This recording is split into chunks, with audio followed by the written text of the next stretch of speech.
இன்றைக்கு தானியேல் 11ஆம் அதிகாரம் 35ஆம் வசனத்து முதல் கடைசி வரை 45ஆம் வசனம் வரை இன்றைக்கு நாம் தியானத்திற்காக எடுத்துக்கொள்ளப் போகிறோம். தானியேல் 11ஆம் அதிகாரம் மிகவும் நீண்ட ஒரு அதிகாரம். பாபிலோன் என்று சொல்லும்போது 2 ஆவிகள் ஒன்றுக்கொன்று எதிராய் நிற்கிறது. எருசலேமில் உள்ள தேவனுடைய ஆவி, அதே நேரம் பாபிலோன் உள்ள குழப்பத்தின் ஆவி. எருசலேம் என்றால் தேவ சமாதானம் என்ற அர்த்தம். எருசலேமை முதல் ஆண்டது மெல்கிசேதேக் என்ற பரிசுத்த ஆவியானவர் ஆளுகை செய்தார். அதை ஆதியாகமம் 14ஆம் அதிகாரத்தில் நாம் வாசிக்கிறோம். எபிரேயர் 7ஆம் அதிகாரம் 1ஆம் வசனத்திலிருந்து 5ஆம் வசனம் வரையிலும் இந்த மெல்கிசேதேக்கை பற்றி வாசிக்கிறோம். ஆதாமிலிருந்து 2000 வருஷம் ஆகும்போது மெல்கிசேதேக்கை எருசலேமின் ராஜாவாக நாம் பார்க்கிறோம். அவர் வம்ச வரலாறு இல்லாதவரான், அவர் தாயும் தகப்பனும் இல்லாதவர், நாட்களின் துவக்கமும் நாட்களின் முடிவும் இல்லாதவர், மனுஷகுமாரனுக்கு ஒப்பானவர், பிதாவாகிய தேவனுக்கு ஆசாரியராய் விளங்குகிறவர். இந்த விடுகதையை பார்த்தால் நாட்களின் துவக்கமும் முடிவும் இல்லாதவர் என்றால் திரியேக தேவனாகத்தான் இருக்க வேண்டும். தேவதூதர்களுக்கு நாட்களின் துவக்கம் உண்டு, அவர்கள் அழிவில்லாதவர்களாய் சிருஷ்டித்திருக்கிறார்கள். மனுஷனுக்கும் நாட்களின் துவக்கம் உண்டு. மனுஷனுக்கு தாய் தாப்பன்மார் உண்டு. மெல்கிசேதேக்குக்கு தாய் தாப்பன்மார் இல்லை. ஆனால் அவரை குறித்து சொல்லும்போது தேவனாய கர்த்தருக்கு ஆசாரியனாய் இருக்கிறவர். அப்போ பிதாவுக்கு அவர் ஆசாரியனாய் இருக்கிறபடினாலே பிதாவான தேவனாய் இருக்க முடியாது. தேவகுமாரனுக்கு ஒப்பானவராய் இருக்கிறபடியால் இயேசுக்கு ஒப்பானவர் என்றால் இயேசுவாய் இருக்க முடியாது. மீதி இருக்கிற ஒரே ஆள் பரிசுத்த ஆவியானவர் மட்டுமே. அவர் எப்படி இயேசு ஆதாமிலிருந்து 4000 ஆண்டுகளுக்கு முன்பு மாம்ச சரீரத்தில் தேவகுமாரன் இருந்தாரோ, அதே போல ஆதாமிலிருந்து 2000 வருஷம் ஆபிரகாமின் நாட்களில் மெல்கிசேதேக்கு எருசலேமை மையமாக கொண்டு அரசாண்டார். அவருக்கு 2 பேர் கொடுக்கப்பட்டிருக்கிறது. சாலேமின் ராஜா. சாலேமின் என்றால் எருசலேமின் ராஜா. சாலேமின் ராஜா என்றால் சமாதானத்தின் ராஜா. மெல்கிசேதேக் என்றால் நீதியின் ராஜா. 2 பெயர் கொடுக்கப்பட்டிருக்கிறது. அவர் எருசலேமை ஆண்டார். எருசலேம் தேவனுடைய நகரம், மகாராஜாவின் நகரம் என்று அழைக்கப்படுகிறது. எருசலேமில் ஒரு பகுதி தான் சியோன் என்று அழைக்கப்படுகிறது. எருசலேமும் சியோனும் பரலோக ராஜ்யத்திலும் பரம எருசலேம், பரம சியோன் என்று 2 பட்டணங்களும் அங்கே அழைக்கப்படுகிறது. வேதம் முழுவதிலும் பார்த்தால் வேதம் முழுவதும் 2 பட்டணங்களின் மேல் கட்டப்பட்ட ஒரு சரித்திர புஸ்தகம். எருசலேம் ஒரு பக்கம் இருக்கிறது, பாபிலோன் இன்னொரு பக்கம் இருக்கிறது. பாபேல் என்ற வார்த்தையிலிருந்து தான் பாபிலோன் வந்தது. பாபிலோன் என்ற வார்த்தைக்கு குழப்பம் என்று அர்த்தம். எருசலேம் சமாதானத்தின் பட்டணம். ஒவ்வொருவருடைய ஆவிக்குரிய வாழ்க்கையில சமாதானமும் குழப்பமும் ஒன்றையொன்று மேற்கொள்ள முயற்சிக்கிறது. நாம் கிறிஸ்துவோடு கூட இருந்தால் அவர் சமாதான பிரபு என்று அழைக்கப்படுகிறார். எல்லா புத்திக்கும் மேலான தேவ சமாதானம் நம்முடைய உள்ளத்தில் விளங்கும். எருசலேமில் இந்த மக்கள் கர்த்தரை தெரிந்து கொள்ளாமல் விக்கிரங்களை தெரிந்து கொண்ட போது கர்த்தர் அவர்களை பாபிலோன் ராஜாவுக்கு ஒப்பு கொடுத்தார். 70 ஆண்டுகள் அவர்கள் அங்கே சிறையிருப்பிலே இருக்க வேண்டும் என்று ஆண்டவர் முன் குறித்தார். தானியேலின் நாட்கள் கிட்டத்தட்ட 70 ஆண்டுகள் முடிய போகிற ஒரு நேரம். இந்த 11ஆம் அதிகாரத்தை எழுதும்போது 68 வருஷங்கள் சிறையிருப்பில் நிறைவேறிவிட்டது. கடைசி 2 வருஷங்கள் தான் நிறைவேற வேண்டும். அந்த சூழ்நிலையில்தான் அவர் தானியேல் 11ஆம் அதிகாரத்தை அவர் எழுதினார். இந்த தானியேல் 10ஆம் அதிகாரத்தில் பிரசித்தி பெற்ற தானியேலின் 70 வார தீர்க்க தரிசனம் என்று நாம் வாசிக்கிறோம். அந்த 70 வாரம் என்பது என்ன? சிறையிருப்பிலிருந்து இஸ்ரவேலர் வெளியே போய் அந்த ஆலயத்துக்கு அஸ்திபாரம் இடுகிற காலத்திலிருந்து இயேசு இஸ்ரவேல் தேசத்திலே பவனியாய் சென்ற காலம் வரையிலும் 69 வாரங்கள். 69 7ஆல் பெருக்கினால் எவ்வளோ காலம் வருமோ அந்த கால சரித்திரத்தை ஆண்டவர் அப்படி சொல்லுகிறார். 69 நிறுத்தி விட்டார். 70வது வாரம், ஒரு வாரத்துக்கு 7 நாட்கள். அந்த 7 நாள் கடைசியில் உள்ள 7 நாட்களும் அந்தி கிறிஸ்துவனுடைய 7 வருஷ அரசாட்சிக்கு அது ஒப்பிடப்பட்டு இருக்கிறது. அதற்கு முடிவில் ஆண்டவராய் இயேசு ராஜாவாய் இந்த பூமி அரசாள வருவார். தானியேல் 7:27 வாசிக்கும் போது அந்த நாட்களில் பூமியினுடைய சகல ராஜ்யங்களும் நம்முடைய தேவனுக்கும் பரிசுத்தவான்களுக்கும் உரிய ராஜ்யங்களாயின. கிறிஸ்துவோடு கூட 1000 வருஷம் நாம் அரசாளும்படி அடுத்த 1000 வருஷத்தை கர்த்தர் நமக்காக நியமித்து வைத்திருக்கிறார். அந்த தானியேலின் 70 வாரத்தில் 69 வாரம் மட்டும் சொல்லி நின்று விட்டார். அதை தொடர்ந்து 70வது வாரம் வரவில்லை. இடையிலே சபையின் காலம் வந்தது, மேசியாவின் காலம் வந்தது, பரிசுத்தாவியானவர் ஊற்றப்படுகிற காலங்கள் வந்தது, முன்மாறி காலங்கள் வந்தது, பின்மாறி காலங்கள் வருகின்றன. ஆகவே இந்த தானியேல் 11ஆம் அதிகாரத்தை வாசித்தால் 1 34 வசனம் வரையிலும் உலக சரித்திரங்களை பற்றி அவர் எழுதி கொண்டே வருகிறார். 5 சாம்ராஜ்யங்கள் கடந்து போனது. 5 சாம்ராஜ்யங்கள். பாபிலோன் சாம்ராஜ்யம் முதலாவது வந்தது. அதற்கு பிறகு மேதிய பெர்சிய சாம்ராஜ்யங்கள் வந்தன. அதற்கு அடுத்தது கிரேக்க சாம்ராஜ்யம் வந்தது. அதுக்கு பிறகு ரோம சாம்ராஜ்யம் வந்தது. அதுக்கு பிறகு இரும்பும் களிமண்ணும் கலந்தது போல மக்களாட்சி, சுயாட்சி, அப்படிப்பட்ட காலங்கள் வந்தன. இந்த காலங்களின் முடிவில் கையினால் பேர்க்கப்படாத ஒரு கல் மலையிலிருந்து பெயர்ந்து உருண்டு வந்து உலக சாம்ராஜ்யங்களை மோதி அடித்து அவைகளுக்கு ஒரு முடிவுண்டாகும். அந்த மோதின கல்லோ உலகத்தை, அது வளர்ந்து பெரிதாகி உலகத்தை எல்லாம் நிரப்பிற்று. அது கண்மலையானவரை இயேசுவை குறிக்கிறது. கையினால் பேர்க்கப்படாத கல் என்பது வீடு கட்டுகிறவள் ஆகாது என்று தள்ளின மூளைக்கல்லுக்கு ஒப்பாக இருக்கிறது.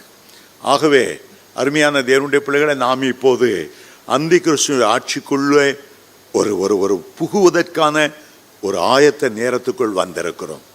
எந்த நேரம் ஆண்டவருடைய ரகசிய வருகையிலிருந்து நாம் எடுத்துக்கொள்ளப்படும் போது அதே வினாடி அந்தி கிறிஸ்து இந்த பூமியில் வந்து விடுவான்.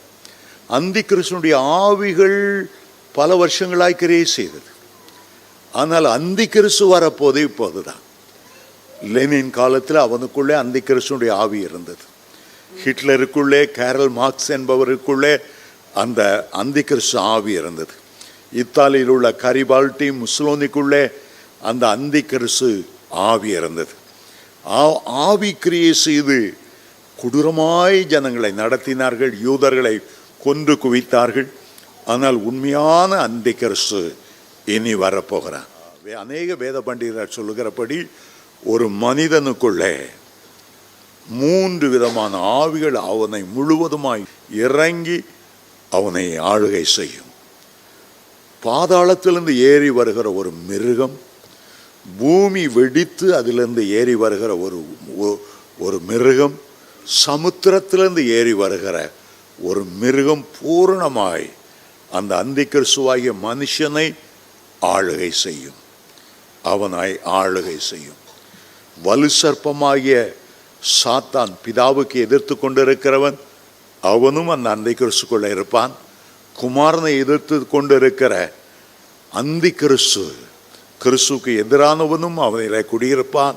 அதே நேரத்தில் பரிசுத்தாவியானவருக்கு விரோதமாய் நிற்கிற கள்ள தீர்க்கதரிசி, குறி சொல்லுகிற ஆவி, வேசித்தன விபச்சார ஆவிகள் அத்தனையும் அவனுக்குள் குடியிருக்கும். அவன் சாத்தானுடைய மொத்த உருவமாக 7 ஆண்டுகள் இந்த பூமியில் அவனை அரசாளுவான். முதல் 3.5 வருடங்கள் எல்லாருக்கும் உபத்திரவ காலம் இருக்கும். அடுத்த 3.5 காலங்கள் விசேஷமாக யூதருக்கு, இஸ்ரவேலருக்கு மகா உபத்திரவ காலமாக இருக்கும். ஆண்டவருடைய கோபமும் ஜனங்கள் மேல் ஊற்றப்படும்.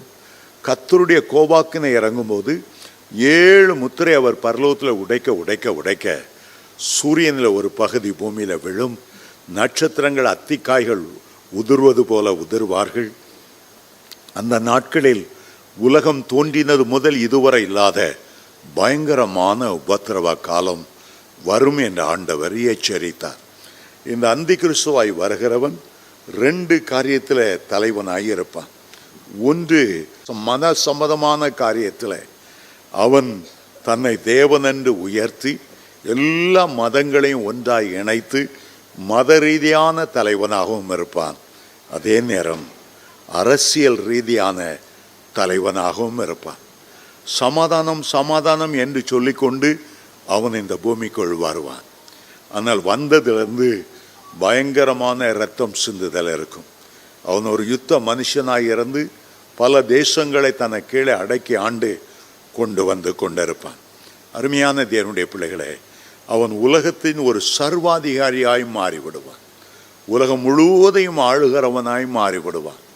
அவன் ஜனங்கள் எல்லாரும் அடையாளம் காண்பதற்காக அவனுடைய பிறப்பு வளர்ப்பு அவள் என்ன நிலைமை சகலவற்றையும் கையில் ஒரு சிப் மூலமாக அதை அணிய செய்வான். அந்த சிப்புக்கு பேர் 666 என்பதாகும். இந்த சிப்பில் பார்த்தா இங்கே 6 கோடு இருக்கும், அடுத்த 6 கோடு இருக்கும், அடுத்த 6 கோடு இருக்கும். இந்த 666க்குள்ள உலகத்தில் உள்ள அவ்வளவு மனிதர்களையும் அவருடைய முழு விவரங்களையும் அவன் பதிக்க முடியும். அதை பதிக்க முடியும். இன்றைக்கு பாருங்கள், இந்தியாவில் பின்கோடு என்று சொல்லுகிறார்கள். இந்தியாவில் பின்கோடு பார்த்தா நம்ம சென்னை கோடம்பாக்கத்துடைய பின்கோடு 6 இலக்கத்துக்குள் அடங்குகிறது. 6000024. நீங்கள் அதில் உள்ள பகுதிகளை எண்ணினீங்கன்னா 6ல் இருக்கும். சென்னைக்கு 6ஆம் நம்பர், டெல்லிக்கு 1ஆம் நம்பர், அப்படி ஆரம்பிக்கிறது போல் இந்த 6 நம்பருக்குள்ள இந்தியாவில் உள்ள அத்தனை கிராமங்களையும் அவருடைய எண்ணி தொகையிட்டு பின்கோடு கொடுத்து விட்டார்கள். அதுபோல் இன்றைக்கு உலகத்தில் இருக்க 770 கோடி மக்களுக்கும் அவர்கள் அவனுடைய ஒழுங்குக்குள்ளே கொண்டு வரும்படி, அவனுடைய கட்டுப்பாட்டுக்குள்ளே கொண்டு வரும்படி, அவனுடைய ஆளுகைக்குள்ளே கொண்டு வரும்படி 666 என்கிற எண்ணை அவன் வைத்திருக்கிறான். அதில் 3 6 இருக்கிறது. தேவனுடைய திருத்துவத்துக்கு ஒப்பாக சாத்தானுடைய திருத்துவத்துக்கு 666 என்று பெயர். தேவனுடைய திருத்துவத்திற்கு 333. அவர் திரியேக தேவனானவர். பிதாவாகிய தேவன் உண்டு, குமாரனாகிய இயேசு உண்டு, பரிசுத்த ஆவியானவர் உண்டு. அதுபோல் சாத்தானுக்குள்ள திருத்துவத்தை 666 என்று 666 என்ற பெயரினால் அவன் குறிக்கப்படுகிறான். உண்மையில் பார்த்தால் 6 என்கிறது மனிதனுடைய எண்ணாகத்தான் இருந்தது. 6ஆம் நாளில்தான் மனுஷனை ஆண்டவர் உண்டாக்கினார். ஆனால் 6ஆம் நாளில் அவர் 2 காரியங்களை உண்டாக்கினார். முதல் பகுதியில் மிருகத்தை உண்டாக்கினார், பின்பகுதியில் மனுஷனை உண்டாக்கினார். ஒரே நாளில் மிருகத்தை உண்டாக்கினார், மனுஷனை உண்டாக்கினார். சாத்தான் மிருகத்தை தெரிந்து கொண்டான். அவன் மிருகம் என்று அழைக்கப்படுகிறான். மனுஷனை மிருகமாய் 6 அறிவுள்ள மனுஷனை 5 அறிவுள்ள ஒரு மூர்க்கத்தனமான மிருகத்தனமான மனுஷனாய் மாற்ற சாத்தான் சவாலை எடுத்துக்கொண்டான். ஆண்டவர் 6ஆம் நாளில் உருவாக்கப்பட்டவனை 7ஆம் நாளில் தன்னை போல மாற்றும்படி 7ஆம் நாளில் மனுஷனோடு அவர் ஓய்ந்திருந்தார். மனுஷன் நடுவில் இருக்கிறான். 2 சக்திகள் இருக்கின்றன. ஒரு சக்தி அவனை ஒரு ஹிப்பியை போல, பல்விளக்காத, நாகரிகம் இல்லாத, எந்த கட்டுப்பாட்டுக்கும் இல்லாத ஒரு மிருகத்தை போல மாற்ற வேண்டும் என்று சாத்தான் விரும்புகிறான். இயேசு கர்த்தரோ மனுஷனை ஒரு தெய்வீகத்தின் பரிபூர்ணத்தில் தேவனுடைய சாயல், தேவனுடைய ரூபத்தை கொடுத்து, தேவனுடைய குணாதிசயத்தை கொடுத்து அவனை தேவனை போல மாற்ற வேண்டும் என்று விரும்புகிறார். 6ஆம் நாளில் உருவாக்கப்பட்ட மனுஷனுக்காக ஆண்டவர் 66 புத்தகங்களை வேதத்தில் எழுதி வைத்தார். 66 புத்தகங்கள். மனுஷனுக்கு நியமனம், மனுஷனுக்கு விதி, மனுஷனுக்கு பிரமாணம். இந்த 66 புத்தகங்களிலே இருக்கிறது. 6ஆம் நாளில் உருவாக்கப்பட்ட மனுஷனுக்காக 6 மணி நேரம் அவர் சிலுவையில் தொங்கினார். காலை 9 மணிக்கு தொங்க ஆரம்பித்து மாலை 3 மணி வரை அவர் சிலுவையில் தொங்கினார். 6ஆம் நாளில் உருவாக்கப்பட்ட மனுஷனுக்கு பூமியில் 6000 ஆண்டுகளை இதுவரையிலும் ஆண்டவர் கொடுத்திருக்கிறார். 6 என்பது ரொம்ப முக்கியமானது. இப்போ சாத்தானுடைய எண் 666 என்பதாகும். நீங்கள் பார்த்தீங்கன்னா கம்ப்யூட்டரை பார்த்தீங்கன்னா இந்த கம்ப்யூட்டர் வந்ததிலிருந்து இது அந்தி கிறிஸ்துக்கு மிக உபயோகமானதாய் மாறப்போகிறது. அந்த கம்ப்யூட்டரில் உள்ள சிப் போலவே மனிதனுடைய கையிலும் அந்த சிப் போடணுன்ட்டு இந்திய அரசாங்கம் சில வருஷத்துக்கு முன்னால் ஆதார் என்ற ஒரு கார்டை கொண்டு வந்தது. 1998 அந்த கார்டு ஆரம்பித்தது. ஆனால் இதுவரைக்கும் 4 கோடி மக்களுக்கு ஐடென்டி கார்டு போல அதை கொடுத்திருக்கிறார்கள். அதனால் அந்தி கிறிஸ்து வரும்போது அவன் என்ன செய்வான், அவன் கையில் ஒரு பிளாஸ்டிக் போல் ஒரு சின்ன இதை அப்படியே ஆட்டோமேட்டிக்காக ரடார் கருவிகள் மூலம் அல்லது ஒளிக்கற்றை மூலமாக கைக்குள்ளே அவன் பதித்து விடுவான். அது ஒன்றும் கஷ்டமாக இருக்காது. அந்த கார்டு எங்கே இருக்கிறதோ அந்த ஆள் எங்கும் யாருக்கும் மறைந்திருக்க முடியாது. அவன் பாத்ரூமில் இருந்தால் கூட அவன்லேருந்து பிப்னு லைட் அடித்து இந்த இடத்துல இருக்கிறான். அவன் எங்கும் போய் ஒளிய முடியாது. எந்த மலையிலோ எந்த குன்றிலோ ஒளிந்திருந்தாலும் அந்தி கிறிஸ்துனுடைய பார்வைக்கு அவன் தப்பவே முடியாது. அப்படிப்பட்ட அந்த கார்ட்லேயே ஒரு சின்ன பேட்ரி இருக்கும். அந்த பேட்ரி அதை இயக்கி கொண்டே இருக்கும். நீங்கள் எந்த ஆப்ரேஷன் பண்ணியோ அதை கையிலேருந்து எடுக்கவே முடியாது. ஒருக்கா தரிச்சாண்டா தரிச்சதான். அதை எடுக்க முயற்சிக்கும் போது அந்த பேட்ரி வெடிக்கும். மூளையை அதை வெடித்து சிதறுகிறது போல இருக்கும். அவன் பைத்தியக்காரனாகி விடுவான். ஆண்டவர் சொன்னார், அந்த மிருகத்தின் எண்ணெயை ஒரு நாளும் தரிப்பிக்க கூடாது. அதை தரிக்கிறவர்களுக்கு இரவும் பகலும் வாதை உண்டாகும். அவர்களுக்கு இளைப்பாறுதல் இராது. அவர்கள் தேவனுடைய கோபத்துக்கு ஆளாகி விடுவார்கள். அருமையான தேவனுடைய பிள்ளைகளை, இன்றைக்கு நிறைய செல்ஃபோன்கள் யார் எங்கே ஒழிச்சு வச்சாலும் அதை கண்டுபிடித்து விடக்கூடிய அளவு அதிலிருந்து ஒளி வந்து கொண்டே இருக்கும். அது ஒளி வந்து கொண்டே இருக்கும். அதை தூக்கிட்டு எங்கே போனாலும் நீங்கள் அந்த செல்ஃபோனை மறைச்சி வைக்க முடியாது. அப்படிப்பட்ட காரியங்கள்லாம் சாதாரண செல்ஃபோன்லேயே இன்றைக்கு வர ஆரம்பித்து விட்டது. பாருங்கள், 770 கோடி மக்கள் உடைய டேட்டா, அவருடைய பிறப்பு வளர்ப்பு, என்ன வேலை செய்தார்கள், எவ்வளோ சம்பளம் வாங்கினாங்க, எந்த பேங்க்கில் அக்கௌண்ட்டு, சகலவற்றையும் காடக்கூடிய அந்த சிப் கார்டு வேகமாய் வந்து கொண்டிருக்கிறது. 770 கோடி மக்களையும் சில நாட்களுக்குள்ளாகவே அந்த சிப் கார்டை பொருத்த முடியும் என்று சொல்லுகிறார்கள். இன்டர்நெட்டை நம்ம பார்க்கும்போது அதில் www எந்த பேரை அடித்தாலும் அது வரும். அன்றனுள்ள அப்பம்னு அடித்தா இந்த அன்றனுள்ள அப்பத்தை பற்றி அது எல்லாம் சொல்லும். சாம் ஜெவத்ரேயை பற்றி சொல்லும், ஆஸ்பானை பற்றி சொல்லும், உங்களை பற்றி எல்லா விவரமும் அதில் இருக்கும். அது பேர் www. அதில் பார்த்தாலும் 2 W இல்லை, 4 இல்லை, அப்படி இல்லை. அந்த W என்பது 6 என்கிற எண்ணுக்கு ஒரு அடையாளம். W என்றால் என்ன அர்த்தம்? World wide web. உலகமா முழுவதுமாய் தழுவின ஒரு சிலந்தி வலை. வெப் என்றால் வலை. வேர்ல்டுனா வைடு, உலகம் முழுவதையும் தழுவின ஒரு சிலந்தி வலை.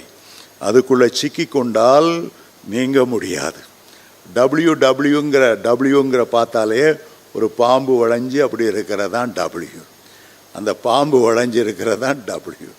3 Wன்னா அந்தி கிறிஸ்துவை கொண்டு வருகிறதுக்கு இந்த இன்டர்நெட் எவ்வளவு பயனுள்ளதாக இருக்கும் என்பதையே அது வெளிப்படுத்துகிறது.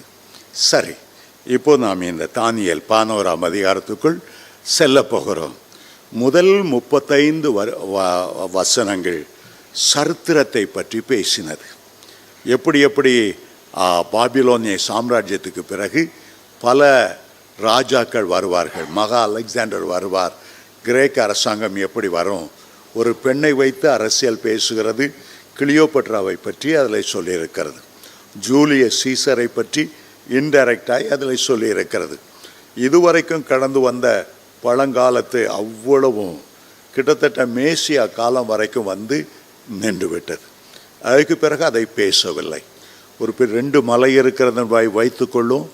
இந்த மலையிலிருந்து பார்க்கும்போது அடுத்த மலை தெரிகிறது, இடையில் உள்ள பள்ளத்தாக்கு தெரிவதில்லை.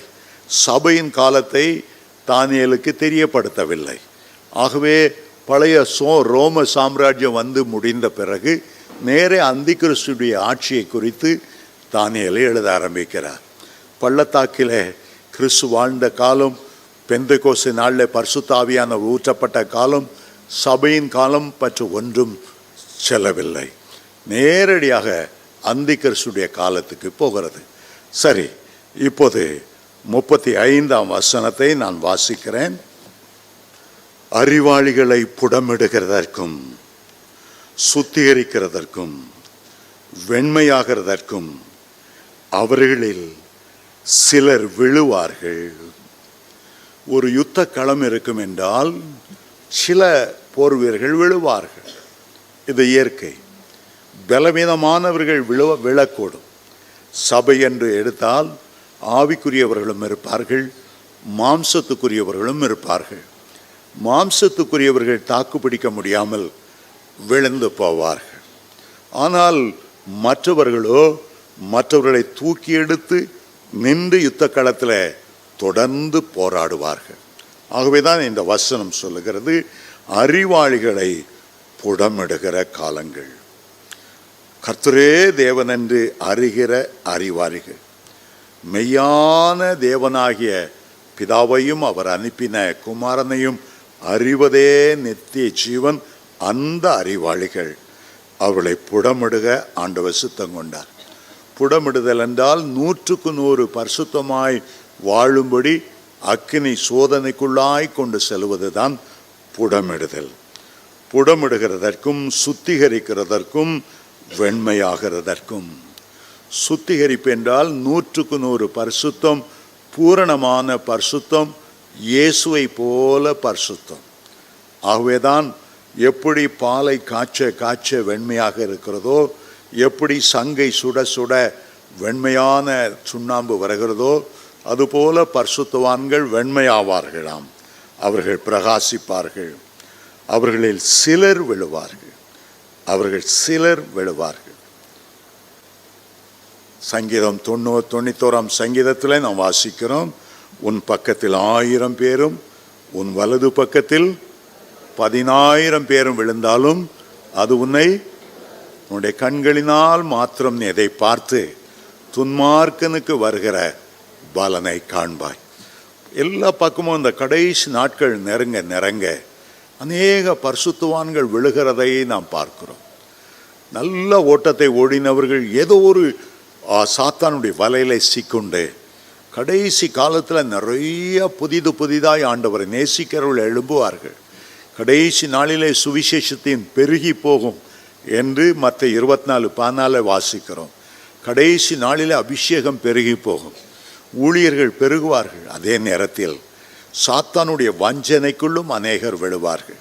தனக்கு கொஞ்ச காலம் மாத்திரம் உண்டு என்று சாத்தான் அறிந்து கூடுமானால் தெரிந்து கொள்ளப்பட்டவர்களையும் வஞ்சிக்கத்தக்கதாக பெரிய அற்புதங்களை நடப்பிப்பான். வேதத்தில் வெளிப்படுத்தின விசேஷத்தில் நாம் வாசிக்கிறோம். யாரை விழுங்கலாமோ என்று வகை தேடி தெரிகிற சிங்கம் போல சாத்தானும் சுற்றி திரிவான் என்று 1 பேதுரு 5:7 வாசிக்கிறோம். ஆகவே பலர் எழும்புவார்கள், அநேகர் விழக்கூடிய ஒரு காலமாய் இருக்கும். அறிவாளிகளை புடமிடுகிறதற்கும் சுத்திகரிக்கிறதற்கும் வெண்மையாக்கிறதற்கும் அவர்களில் சிலர் விழுவார்கள்.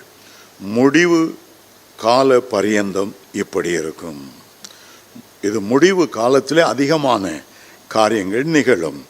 குறித்த காலம் வர இன்னும் காலம் செல்லும். தானியேலின் காலத்திலிருந்து நம்முடைய காலம் வரையிலும் ஏறக்குறைய 2400 வருஷங்கள் ஆகிவிட்டன. அதைத்தான் அவர் இந்த குறித்த காலம் வர இன்னும் நாள் செல்லும் என்று குறிப்பிடுகிறார். அடுத்த 36ஆம் வசனத்துக்கு நாம் செல்ல போகிறோம். ராஜா தனக்கு இஷ்டமானபடி செய்து, இதில் ராஜா என்று சொல்லப்படுகிறவன் அந்திகிறிஸ்து. உலக ராஜ்யங்களெல்லாம் முடிந்து போகிற கடைசி காலத்தில், அந்த முடிவு காலத்தில், அந்த வருகையை ஒட்டி இருக்கிற காலத்தில் அந்த ராஜா அவன் வருவான், அந்தி கிறிஸ்து வருவான். அவனை யாரும் தடுக்க போவதில்லை. இதுவரை அவனை பரிசுத்த ஆவியானவர் தடுத்து கொண்டிருந்தார். இதுவரை அந்தி கிறிஸ்துவை ஜெபிக்கிற மன்றாட்டு வீரர்கள் தடுத்து கொண்டிருந்தார்கள். ஆனால் சபை எடுத்துக்கொள்ளப்படும் போது ஆவியானவர் முன்னே செல்கிற வான்புறவாய் செல்லுவார். ஜெப வீரர்கள் எல்லாரும் எடுத்துக்கொள்ளப்படுவார்கள். ஆகவே அவனை தடுக்க எந்த சக்தியும் இல்லாமல் திறந்த வீட்டில் நாய் புகிறது போல அந்தி கிறிஸ்து இந்த உலகத்துக்குள் பிரவேசிப்பான். அதை குறித்து சொல்லும்போது அவன் தனக்கு இஷ்டமானவைகளை செய்வான். இஷ்டமானவைகளை செய்கிறவன் ஒரு சர்வாதிகாரி. இஷ்டமானவப்படி செய்கிறவனை யாரும் கேள்வி கேட்க முடியாது. முழு ஆளுகை உள்ளவனாய் கொடியவனாய் யாரும் அவனுக்கு ஏற்று ஓட்டு போடவோ அவனுக்கு ஏற்று பேசவோ முடியாதபடி அவனுக்கு இஷ்டமானதை செய்து அடுத்தது தன்னை உயர்த்தி எந்த தேவனிலும் தன்னை பெரியவனாக்கி தேவாதி தேவனுக்கு விரோதமாய் ஆச்சரியமான காரியங்களை பேசுவான். அந்தி கிறிஸ்து வரும்போது எப்படி தன்னை பெரியவனாய் காட்ட முடியுமோ? சாத்தானுடைய முக்கியமான பெருமையில் விழுந்ததுக்கு என்ன காரணம்? ஏசாயா 14:13 தேவனுக்கு ஒப்பாக வேண்டும் என்று அவன் விரும்பினானான். வடதிசையில் உள்ள ஆராதனை பர்வத கூடத்துக்கு ஏற வேண்டும் என்று அவன் நினைத்தானாம். உன்னதமானவருக்கு ஒப்பாக்கினான், அவன் விரும்பினான். ஆகவே அவன் அகாத பாதாளத்துக்குள் தள்ளப்பட்டான் என்று வேதத்தில் அவனை குறித்து வாசிக்கிறோம். 2 அதிகாரங்களில் சாத்தானுடைய வீழ்ச்சியை குறித்து அறியலாம். ஒன்று ஏசாயா 14, அடுத்தது எசேக்கியேல் 28 அதிகாரம். அவனுக்குள்ளே வந்த பாவம் என்னவென்றால் பெருமை. ஏன் தேவனாகிய கர்த்தரையே ஜனங்கள் ஆராதிக்கணும், ஏன் என்ன ஆராதிக்கக்கூடாது? அவன் ஆராதனையை விரும்பினான். தேவனுக்கு போக வேண்டிய ஆராதனையை தன் பக்கமாய் அவன் திருப்ப நினைத்தான். ஆகவேதான் இன்றைக்கு விழுந்து போன சாத்தானுடைய தூதர்கள் எல்லாம் ஜனங்கள் வணங்க வேண்டும் என்று சிலைகளை வைத்து பயங்கரமான சூலாயுதங்கள் வேலாயுதங்களை ஏந்தி கண்களை உருட்டி அன்பு செலுத்தி அல்ல பயமுறுத்தி மக்களுடைய வணக்கத்தை அவன் பெற்றுக்கொண்டிருக்கிறான். ஆகவே இங்கே ராஜா என்று சொல்லப்பட்டது அந்தி கிறிஸ்துவை குறிக்கிறது. தனக்கு இஷ்டமானதை செய்து தன்னை உயர்த்தி எந்த தேவனிலும் தன்னை பெரியவனாக்கி தேவாதி தேவனுக்கு விரோதமாக ஆச்சரியமான காரியங்களை பேசுவான். அந்தி கிறிஸ்து என்ப அந்தி என்றால் விரோதமானவன். Anti, ANTI, ஆன்டினா விரோதமானவன். கிறிஸ்துவுக்கு விரோதமானவன், பிதாவாகிய தேவனுக்கு விரோதமானவன், பரிசுத்த ஆவியானவருக்கு விரோதமானவன். ஆகவே எப்போது அவன் பேசினாலும் தேவனை தூஷித்து பேசுவான், தேவனை தூஷித்து பேசுவான். இயேசுவை தெய்வம் என்று ஏற்றுக்கொள்ளாத எந்த ஆவியும் தேவனிடத்திலிருந்து வந்ததல்ல. அது அந்தி கிறிஸ்துவினுடைய ஆவி என்று 1 யோவான் 4 அதிகாரம் 2, 3 வசனத்திலே வாசிக்கிறோம். அந்த வசனம் இவ்விதமாய் ஆரம்பிக்கிறது. பிரியமானவர்களே, நாம் இந்த கடைசி காலத்தில் இருக்கிறனால் எல்லா ஆவிகளையும் நீங்கள் நம்பாமல் அது தேவனிடத்திலிருந்து வந்ததா என்று சோதித்து பாருங்கள் என்று சொல்லிவிட்டு கிறிஸ்துவை தேவகுமாரன் என்று ஏற்றுக்கொள்ளாத எந்த ஆவியும் தேவனிடத்திலிருந்து வந்ததல்ல, அது அந்தி கிறிஸ்துனுடைய ஆவி என்று சொல்லுகிறார். அந்தி கிறிஸ்து எப்போதும் தேவனுக்கு எதிர்க்கிறவன், அவன் தேவனுக்கு எதிர்த்து நிற்கிறவன். அவன் தன்னையே தேவன் என்று காட்டிக்கொண்டிருப்பான். அடுத்த வசனத்துக்கு வருகிறேன். 37 வசனம். அவன் தன் பிதாக்களின் தேவர்களை மதியாமலும் ஸ்திரீகளின் சிநேகத்தையும் எந்த தேவனையும் மதியாமலும் எல்லாவற்றுக்கும் தன்னை பெரியவனாக்கி. சிலர் இதை வாசிக்கும் போது பிதாக்களின் தேவன் என்பது ஆபிரகாம் ஒரு முற்பிதா, ஈசாக்கு ஒரு முற்பிதா, யாக்கோபு ஒரு முற்பிதா. முற்பிதாக்களின் தேவன் என்று சொன்னால் அந்த அந்தி கிறிஸ்து யூத குலத்தில்தான் தோன்றக்கூடும். ஏனென்றால் இஸ்ரவேல் தேசத்தில் தான் முற்பிதாக்கள் இருக்கிறது. ஆகவே இவன் யூதனாய் யூத மார்க்கத்திலிருந்தான் அந்த கிறிஸ்து தோன்றுவான் என்று எண்ணுகிறார்கள். ஆனால் இந்த வசனத்தை கூர்ந்து பார்த்தால் அப்படி அல்ல. அவன் தன் பிதாக்களின் தேவன் ஒருவர்தான். நியாய பிரமாணத்தை கொடுக்கும்போது முதல் கட்டளை, உன் தேவனாகிய கர்த்தர் ஒருவரே, அவர் ஒருவருக்கே ஆராதனை செய், அவர் ஒருவரே நேசித்து பிரியப்படுத்து, உன்னுடைய முழு இருதயத்தோடு முழு ஆத்துமாவோடும். இங்கே பன்மையிலே சொல்லப்பட்டிருக்கிறபடியால் அது இஸ்ரவேலின் தேவனை குறித்து சொல்லப்படவில்லை. அந்த யூதர்களுடைய வம்சத்திலிருந்து அந்த அந்திகிறிஸ்து வரப்போவதில்லை.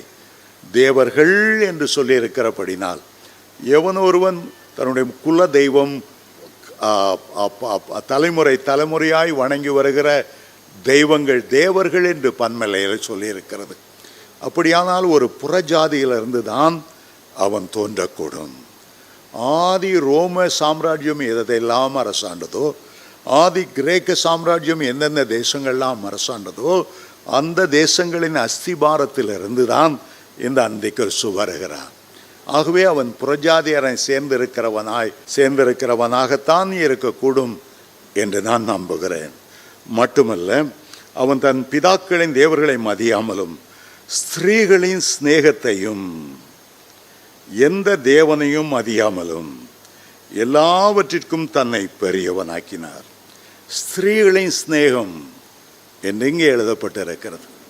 தாவீது யோனத்தானை பற்றி புலம்பல் பாடும்போது விதமாய் சொன்னார், உன்னுடைய அன்பு, உன்னுடைய சிநேகிதம் ஸ்திரீகளின் சிநேகத்தை பார்க்கிலும் அதிகமாக இருந்தது.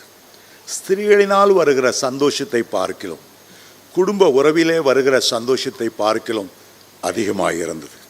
ஸ்திரீகளை மதியாதவன் என்று சொன்னதினாலே சிலர் என்ன நினைக்கிறார்கள், அவன் கடைசி காலத்தில் வரப்போகிற கே, ஆண் புணர்ச்சிக்காரன், பெண்களை மதிக்காதவன். இந்த 20ஆம் நூற்றாண்டிலே ஒரு பெரிய கூட்டம் ஆணுக்கு ஆண் திருமணம் செய்து கொள்ள வேண்டும் என்று. உலக சரித்திரம் ஆரம்பித்ததிலிருந்து அப்படி இருந்ததில்லை. ஆண்டவர் ஆதியிலே ஆணும் பெண்ணுமாய் உண்டாக்கினார். பக்தியுள்ள சந்ததிகளை பெரும்படி உண்டாக்கினார்.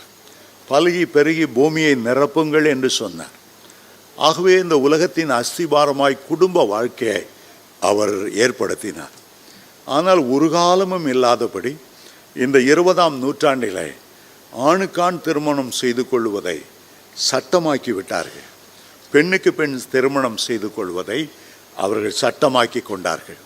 ஆகவே பெரும்பாலானோருடைய கருத்து என்ன, அந்த கே என்று சொல்லப்படுகிற ஆண் புணர்ச்சிக்காருடைய கூட்டத்திலிருந்து தான் அந்திகிறிஸ்து எழும்புவான். சோதம் குமரா அழிக்கப்படுகிற முக்கியமான ஒரு காரணம், எத்தனையோ பாவங்கள் அங்கே பெருகியிருந்த போதிலும், அக்கிரமங்கள் பெருகியிருந்த போதிலும் அவர்கள் ஆண் புணர்ச்சிக்காரர்களாக இருந்தார்கள். அந்த தேசத்தின் அக்கிரமம் பெரிதாக இருக்கிறதோ என்று பார்த்து வரும்படி ஆண்டவர் தம்முடைய 2 தூதர்களை அனுப்பினார்கள். அந்த 2 தூதர்களும் பார்ப்பதற்கு ஆண்கள் தோற்றத்தில் வந்தபடியால் இந்த சோதம் குமர மக்கள் அந்த ஆண்களை கெடுக்க வேண்டும் என்று, ஆண்களோடு புணர்ச்சி செய்ய வேண்டும் என்று சோதோமில் இருந்த பெரியவர்கள் சிறியவர்கள் முதல் எல்லாரும் அந்த வீட்டுக்கு முன்பாக கூடிவிட்டார்கள். ஆகவேதான் லோத்தையும் அந்த குடும்பத்தை அந்த புருஷர் வெளியே கொண்டு வந்து சோதோமை அழித்தார். உலகத்தில் இப்படிப்பட்ட பாவங்கள் பெருக பெருக பெருக தேவனுடைய கோபாக்கினை சீக்கிரமாய் வரப்போகிறது என்பதற்கு அது ஒரு அடையாளம். அமெரிக்க தேசத்தை சுற்றி பார்த்த போதகர் பாலியங்கிச்சோ அங்கே நடக்கிற அருவருப்புகள், ஆணுக்கு ஆண் உள்ள அவலட்சணங்கள், கேடுபாடுகள், பெண்ணுக்கு பெண் ஒரு ஒரு வேசித்தன எண்ணங்களால் நிரம்பி அருவருப்பானதை பச்சையாக செய்கிற காரியங்கள், அந்த காரியங்கள் இன்டர்நெட்டில் அப்படியே போட்டு அநேக வாலிபர்களை வஞ்சிக்கிறதையெல்லாம் பார்த்துவிட்டு முழு இரவும் ஜெபம் பண்ணாராம். சோதம் குமரைவை அழித்துவிட்டு அதைவிட கேவலமான பாவத்துக்குள் போய்கொண்டிருக்கிற இந்த தேசத்தை நீர் ஏன் அழிக்கவில்லை? நீர் அழிக்காமல் இருந்தால் இது நீர் நீதியுள்ள தேவன் அல்லவே? அந்த பட்டணத்தை அப்படி அழித்தீரே, அதைவிட கொடுமையான பங்கு இன்றைக்கு வந்து கொண்டிருக்கிறதே. அருமையான தேவனுடைய பிள்ளைகளே, இன்றைக்கு அங்கே ஆணுக்கும் திருமணம் செய்து வைப்பது சகஜமாகிவிட்டது. ஒரு நாள் டெலிவிஷன் நிகழ்ச்சியில் அமெரிக்காவில் பார்க்கிறேன், ஒரு பெண் பாஸ்டர், ஒரு லேடி பாஸ்டர், ஆங்கிலிக்கன் பாஸ்டர் அந்த துணியெல்லாம் போட்டுக்கொண்டு ஒரு ஆணுக்கும் திருமணம் வைக்கிற காட்சியை பார்த்தபோது எனக்கு தாங்க முடியவில்லை. அவ்வளவு அவலட்சணமாக இருந்தது. ஆணுக்கு சர்ச்சில் வச்சு அந்த லேடி பாஸ்டர் திருமணம் செய்து வைக்கிறார்கள். ஒரு ஆணை பார்த்து கேட்குறாங்க, இவனை தவிர வேற ஒருத்தர் முகத்தையும் பார்க்காம இவன் ஒருத்தனுக்கே விவாக புருஷனாக இருப்பாயா மனைவியாக இருப்பாயா, என்ன கேவலம் பாருங்க. சரி, அடுத்த வசனத்துக்கு செல்லுவோம். அவன் தன் பிதாக்களின் தேவர்களை மதியாமலும் ஸ்திரீகளின் ஸ்நேகத்தையும் எந்த தேவனையும் மதியாமலும் எல்லாவற்றுக்கும் மேலாக தன்னை பெரியவனாக்கி அரண்களின் தேவனை தன் ஸ்தானத்தில் கனம் பண்ணி.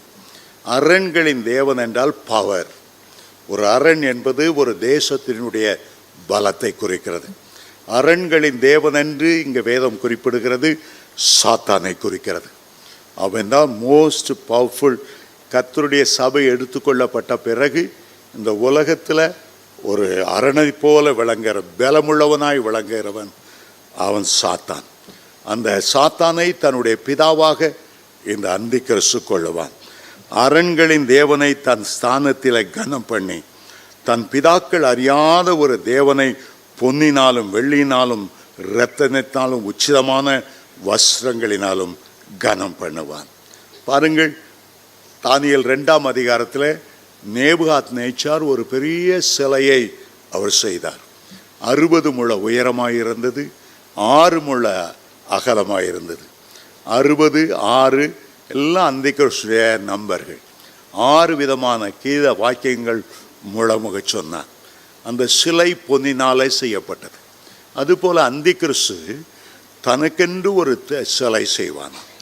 முழு உலகமும் அவனுடைய கையில் வந்து விட்டபடியால் அவன் என்ன பண்ணுவான், தன்னுடைய சிலையை அதை பொன்னினாலும் வைரத்தினாலும் அதை அலங்கரிப்பான்.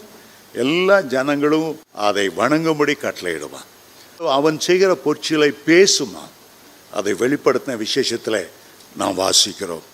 பிசாசு அதற்கு ஒரு ஒரு ஒரு ஒரு ஒரு வல்லமை கொடுத்து அதை பேச செய்வான். அதே போல் அந்திக்கிறிஸ்து செய்கிற அந்த சிலைக்கு பேசக்கூடிய சக்தியை அவன் கொடுப்பான்.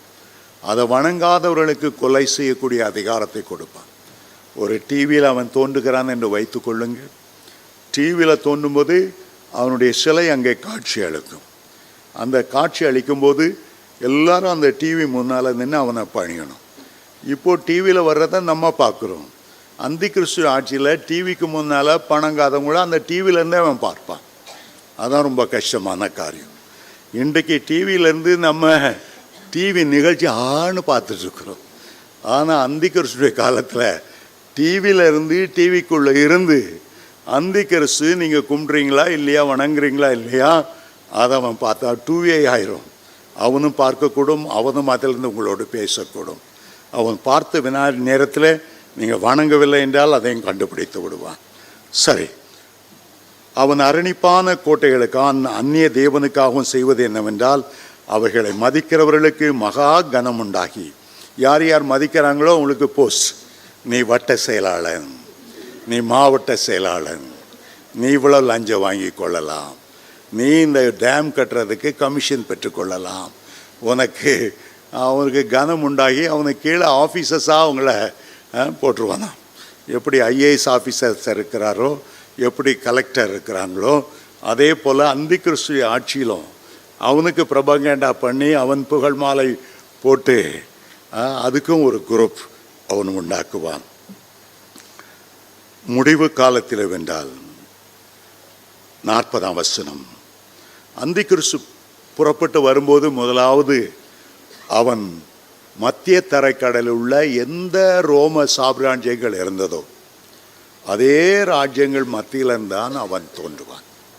அவன் தோன்றும்போது இஸ்ரவேல் தேசம் முதலாவது கீழே விழுந்துடும்.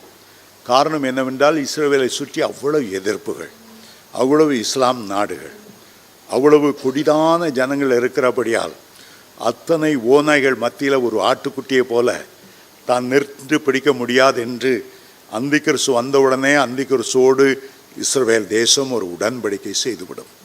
ஆனால் மற்ற தேசங்கள் இருக்கிறது.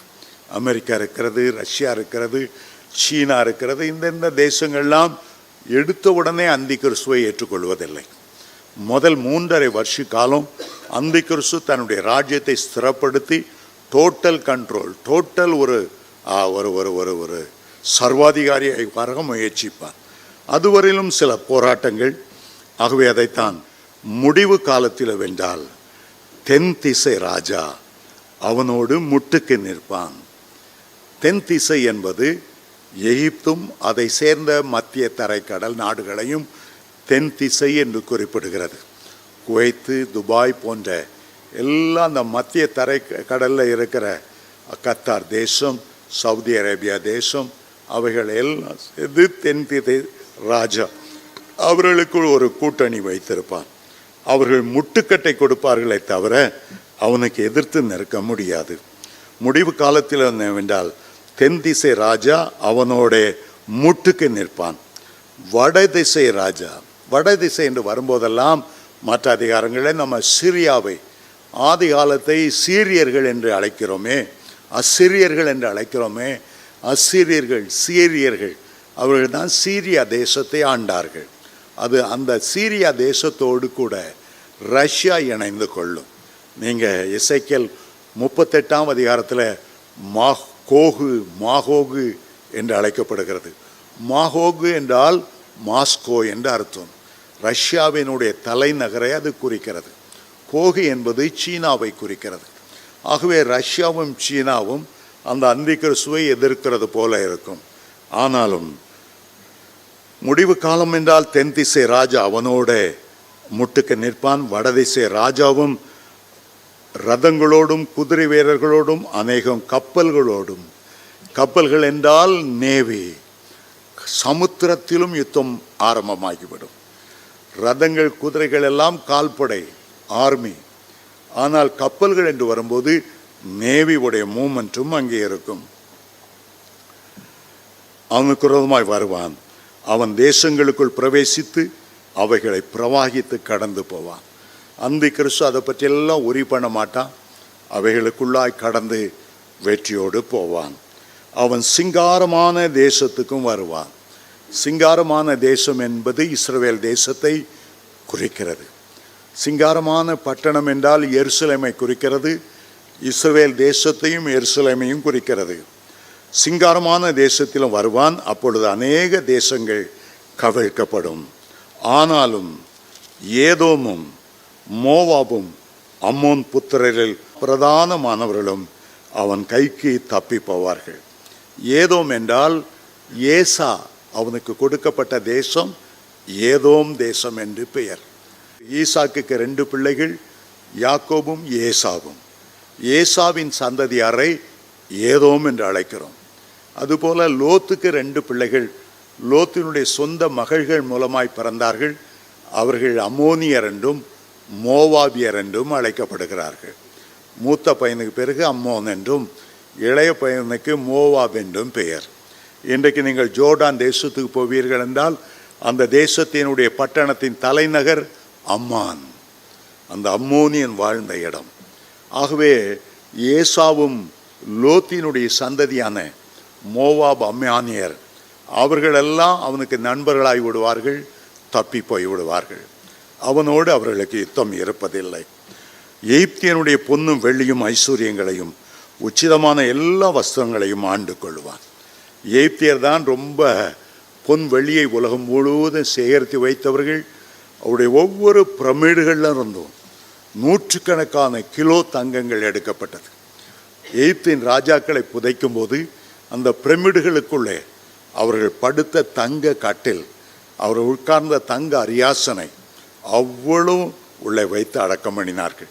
இந்த 20ஆம் நூற்றாண்டிலே டூத்காமன் என்ற ஒரு பார்வோன், ஒரு யங் ரூலர், அந்த கல்லறைக்குள்ளேருந்து அந்த பிரமிடுக்குள்ளேருந்து எவ்வளவோ கிலோ தங்கங்களை இங்கிலாந்து அரசாங்கம் கைப்பற்றினது. ஆகவே எகிப்தியனுடைய பொன்னும் வெள்ளியுமான ஐஸ்வர்யங்களையும் உச்சிதமான எல்லா வஸ்துக்களையும் ஆண்டு கொள்ளுவான். லீபியரும் எத்தியோப்பியரும் அவனுக்கு பின் செல்வார்கள்.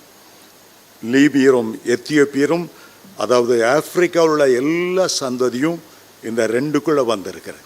இன்றைக்கு லிபியா என்று அழைக்கிறதால் கடாஃபியே அரசாண்டாரே விழுந்தாரே, அந்த லிபியா. எத்தியோப்பியா ஒரு காலத்தில் கிறிஸ்துவ நாடாக இருந்தது, எகிப்துக்கு கீழாக இருக்கிறது. அவர்களெல்லாம், அதாவது முழு ஆப்பிரிக்காவும் அந்த கிறிஸ்துடைய கையிலே சிக்கிக்கொள்ளும், பின் செல்வார்கள். ஆனாலும் கிழக்கிலும் வடக்கிலும் இருந்து செய்திகள் அவனை கலங்க பண்ணும். அமெரிக்காவிலும் மற்ற இடங்களிலிருந்தும் வருகிற செய்திகள். அமெரிக்கா எளிதாய் விழுவதில்லை. அங்கே மெஜாரிட்டி கிறிஸ்தவர்கள் இருக்கிறனால அந்தி கிறிஸ்துக்கு ஒரு டஃப் ஃபைட் கொடுப்பார்கள். அந்த அந்தி கிறிஸ்து ஆகவே அது அவனை கலங்க பண்ணும். இதெல்லாம் அவன் ஆட்சியை பெற்ற முதல் 3.5 வருஷங்களுக்கு அவனுக்குள்ள ஒரு போராட்டம் இருக்கும். பல யுத்தங்களை அவன் ஜெயிக்க வேண்டியது இருக்கும். அப்போது அவன் அநேகரை அழிக்கவும் சங்காரம் பண்ணவும் மகா உக்கிரத்தோடு புறப்பட்டு போய் சமுத்திரத்துங்களுக்கு இடையில் உள்ள இதில் இந்த சமுத்திரம் என்று சொல்வது மத்திய தரைக்கடலை குறிக்கிறது. மத்திய தரைக்கடல், இங்கே தான் முக்கியமான அந்திகிறிஸ்துவினுடைய சம்பவங்கள் எல்லாம் நடக்கிறது. இஸ்ரவேல் தேசத்துக்கு ஒரு எல்லையாக மத்திய தரைக்கடல் இருக்கிறது. சமுத்திரங்களுக்கு இடையிலுள்ள சிங்காரமான பரிசுத்த பர்வத தண்டையிலே தன் அரண்மனையாகிய கூடாரங்களை போடுவான். எருசலேமை தலைநகராக வைத்து ஆட்சி செய்யத்தான் அவன் விரும்புவான். ஆனாலும் அவனுக்கு ஒத்தாசை பண்ணுவார் இல்லாமல் அவன் முடிவடைவான். அந்த 7 வருஷம் முடிவில் இயேசு கிறிஸ்து பரலோகத்திலிருந்து தம்முடைய தேவதூதர்களோடு பழைய ஏற்பாட்டு புதிய ஏற்பாட்டோடு அவர் இறங்கி வருவார். எங்கே இறங்கி வருவார்? சகரியா 14:4 சொல்லுகிறது, எருசலேமுக்கு கிழக்க உள்ள எருசலேமுக்கு ஒலிவமலையிலே ஆண்டவருடைய பாதங்கள் நிற்கும். அப்போது அந்த ஒலிவமலை 2ஆக கிழக்கு மேற்பாக பிளந்து போகும். அதை சொல்லிவிட்டு அவர் எழுதுகிறார், என் தேவனாகிய கர்த்தர் வருவார், அவரோடு கூட எல்லா பரிசுத்தவான்களும் வருவார்கள். ஆண்டவர் வந்த உடனே முதல் செய்கிற காரியம் சாத்தானோடு ஒரு பெரிய யுத்தம். அந்த யுத்தம்தான் அர்மகதோன் யுத்தம் என்று அழைக்கப்படுகிறது. அவனை பின்பற்றின அவ்வளோ உலக ஜனங்களையும் அவனுடைய முத்திரை தெரித்த 666 அவ்வளோ பேரையும் கூட்டிக் கொண்டு கர்த்தருக்கு விரோதமாக யுத்தத்துக்கு வருவான். வேதம் சொல்லுகிறது, ஆண்டவருடைய நாசியின் சுவாசத்தினால் அவனை அதமாக்குவார். 2 தெசலோனிக்கர் 2ஆம் அதிகாரத்தில் அவனுடைய அழிவை குறித்து வாசிக்கிறோம். அவனை 1000 வருஷம் சாத்தானையும் வலு சர்ப்பமாகிய சாத்தானையும் அந்தி கிறிஸ்துவையும் கள்ளத்தீர்க்கதரிசிகளையும் பாதாளத்தில் அடைத்து 1000 வருஷம் வராதபடி ஆண்டவர் அதை பூட்டுவார். அப்போதுதான் 1000 வருஷ அரசாட்சி ஆரம்பமாகும், கர்த்தருடைய சாம்ராஜ்யம் ஆரம்பமாகும். கர்த்தர் தம்முடைய பிள்ளைகளோடு இந்த உலகத்தை 1000 வருஷங்கள் அரசாளுவார். ரொம்ப அழகான ஒரு வேத பகுதி. முதல் 35 வசனம் 5 தேசங்களின் சரித்திரத்தை சொன்னாலும் இந்த 35ஆம் வசனத்து முதல் தீர்க்க தரிசனம் ஆரம்பமாகிறது. அந்தி கிறிஸ்துவின் ஆட்சி குறித்து வேதம் சொல்லுகிறது. கடைசி நாட்களை குறித்து வேதம் நமக்கு தெளிவுபடுத்துகிறது. ஆகவே வீட்டிலே செல்லும்போது தானியேல் தீர்க்கதரிசி புஸ்தகத்தை அதிகமாய் வாசிங்க. அவருடைய ஆழங்களை கர்த்தர் நமக்கு வெளிப்படுத்துவாராக. கர்த்தர் சித்தமானால் அடுத்த வாரம் 12ஆம் அதிகாரம் முழுவதையும் அதில் கொஞ்சம் வசனங்கள் தான் இருக்கிறது. ஆகவே சீக்கிரமாய் முடித்து விடலாம். கர்த்தர் உங்களை ஆசீர்வதிப்பாராக.